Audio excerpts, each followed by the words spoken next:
The judgment and opinion of the court in number 75-929, Estelle against Gamble, will be announced by Mr. Justice Marshall. And we hold that in this case, as in others, the Eighth Amendment's prohibition of cruel and unusual punishment requires that prisoners be provided with medical care, and that deliberate indifference by prison personnel to a prisoner's serious illness or injury violates the Eighth Amendment.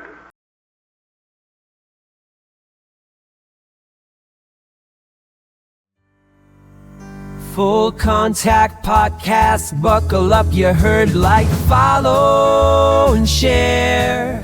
Lycoming, you heard, we dare. Pulses of the Portland, why do people leave?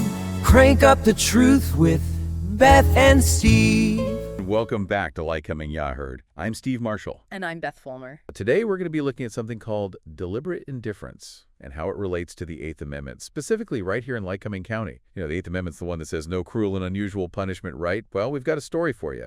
One that involves a prisoner, a bale of cotton, and a landmark Supreme Court case. It's got major implications for folks right here in Lycoming County. What's fascinating about this case is that it features a young Thurgood Marshall. You know, before he made history as the first Black Supreme Court justice, he really helped shape how we view prisoners' rights today. So let's take a trip back in time. Back to 1973 in Texas, we've got J.W. Gamble, a prisoner working in a textile mill, and then bam, a 600-pound bale of cotton falls right on him. Injured his back. I can't even imagine that kind of pain. It was a bad injury for sure. Gamble went to the prison hospital right away.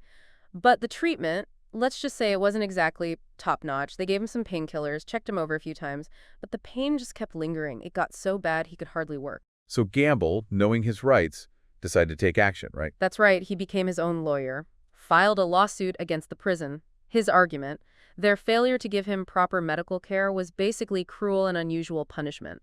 A straight-up violation of his Eighth Amendment rights. And that's where things take a really interesting turn. This case, now known as Estelle v. Gamble, went all the way to the Supreme Court. It did, and the Supreme Court, with Thurgood Marshall writing the majority opinion, ended up siding with the prison. They said Gamble couldn't quite prove the prison intentionally ignored his needs, which is a key part of an Eighth Amendment claim. But this case did give birth to a really important legal concept, deliberate indifference. So even though Gamble didn't win, he kind of paved the way for other prisoners to fight for their rights. Absolutely. The ruling in Estelle v. Gamble created a two-part test to prove deliberate indifference. First, there has to be a serious medical need, meaning the condition is bad enough that if it's not treated, there's a big risk of harm. Got it. So a little sniffle wouldn't cut it. Had to be something serious. Exactly. Second, the prison officials have to know about this need. And then, this is the important part, they got to consciously disregard it. And that's where it gets tricky. Just showing they were careless or even incompetent isn't enough. There has to be a deliberate, knowing disregard for the inmate's health and safety. So that's a pretty high bar for prisoners to clear if they want to prove their rights were violated. It is. However, the deliberate indifference standard from Estelle v. Gamble has been super important in many cases since then. Not just for medical care, but for other conditions in prison, too. And this is where things get really interesting for us here in Lycoming County.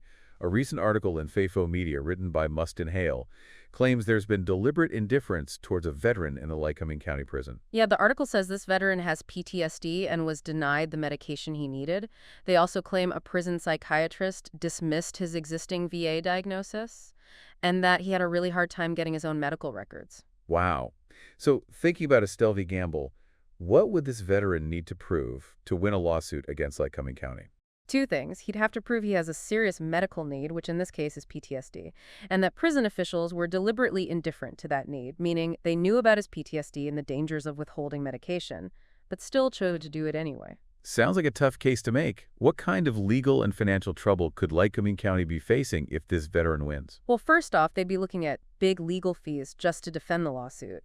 And if a jury sides with the veteran, they could be ordered to pay a lot of money in damages. And guess who foots the bill for all that? Lycoming County taxpayers. And we can't forget about the hit to the county's reputation. Definitely not. If these accusations are true, it makes people question the whole local justice system. Makes them wonder if the county really cares about treating people humanely, even those behind bars. And there's more to this. The article says the veteran filed grievances about his treatment. But guess what? They got shuffled off to human resources and labeled non-discoverable, basically hidden away. So basically, he's saying they tried to silence him. You got it. It raises some red flags about transparency and accountability within the Lycoming County Prison. And a solicitor from McCormick Law Firm, who represents the county, actually said those complaints were now moot. It's like FAFO Media is really living up to their tagline, follow and find out you heard. They are, and their reporting on this case raises some serious concerns. Is Lycoming County putting saving money ahead of the constitutional rights and well-being of the people in their care? That's a big question, and it leads to even more questions for our listeners, especially those of you right here in Lycoming County. Is this just an isolated case? Or is it a symptom of a bigger problem? What steps are being taken, if any, to address these accusations and make sure everyone in the county prison is treated humanely? It really makes you think about the impact of Estelle v. Gamble, especially back then. This wasn't just about medical care, right? It was about basic human rights. Absolutely. It's important to remember the context. This case was decided in 1976, not that long after the civil rights movement was in full swing. And Thurgood Marshall, he'd spent his whole career fighting for equality and justice. He brought that same fire to the Supreme Court. His opinion in Estelle v. Gamble, it was about recognizing the dignity of every single person, even those behind bars. So this case, in a way, it was like carrying on his life's work, making sure that equality and fairness reached everyone, even the people society often forgets. Exactly, and it brings us right back to Lycoming County and those really concerning allegations FAFO Media has brought to light. The veteran at the heart of it all, the one denied his PTSD medication, he's facing an uphill battle. Proving deliberate indifference, it's not a simple thing, is it? It's not just about showing the prison made a mistake or that the medical care wasn't perfect. It's about proving they did it on purpose. You got it. He'd need to show a pattern of behavior, something that suggests they were intentionally ignoring his medical needs. Think of it like this. Imagine there's a paper trail, repeated requests for medication that were just denied or ignored, proof that prison officials knew his condition was getting worse, but they did nothing. Maybe even testimony from medical professionals who think his treatment was completely unacceptable. And what about those grievances he filed, the ones that magically became non-discoverable? Did those help his case? They could be huge if he could get his hands on them. If those grievances spell out his medical issues and the prison's response, or lack of it, that would be powerful stuff. It would show they knew about his needs but decided to look the other way. So basically, getting those grievances out in the open is key to his case. And that's where investigative journalism, like what FAFO Media is doing, comes in. They're shining a light on potential wrongdoing, holding those in power accountable. Exactly. They're giving a voice to the voiceless, making sure those stories are heard. And remember, this case affects everyone in Lycoming County, not just those behind bars. You're right. This isn't some abstract legal debate. If these accusations are true, it makes you wonder how the county is spending taxpayer money. Think about the potential legal fees, the cost of a settlement, or even a jury award. All of that comes out of the pockets of taxpayers. And the damage to the county's reputation. Nobody wants to live in a place where the prison is known for mistreating people. It just erodes trust, makes people question if the county is truly committed to justice and fairness. So we've talked about negligence and deliberate indifference, but how is this different from just plain intentionally hurting someone? Where's the legal line? That's a good question. It gets to the heart of the whole deliberate indifference debate. It's not about proving prison officials wanted to cause harm. It's about showing they acted knowing there was a serious risk of harm. Exactly. It's like knowing something bad could happen, but just choosing to ignore it, even if they didn't specifically want to cause suffering. So they know it's wrong, but they turn a blind eye. Exactly. It's a fine line, but it's super important. And ever since Estelle v. Gamble, courts have been wrestling with where that line is. Remember, in the Estelle v. Gamble case, the Supreme Court sided with the prison in the end. But like you said earlier, that case, even in losing, it laid the groundwork for so many legal battles to come. It set a really powerful precedent. It did, and that's the amazing thing about legal precedents. They build on each other. They shape how we understand the law and how it applies in real life. It reminds us that the fight for justice takes time. Every case, every win, even every loss, it all adds up. It's all part of a larger movement towards a more just and humane society. And as we keep digging into this, it's crucial to remember that we're not just dealing with ideas.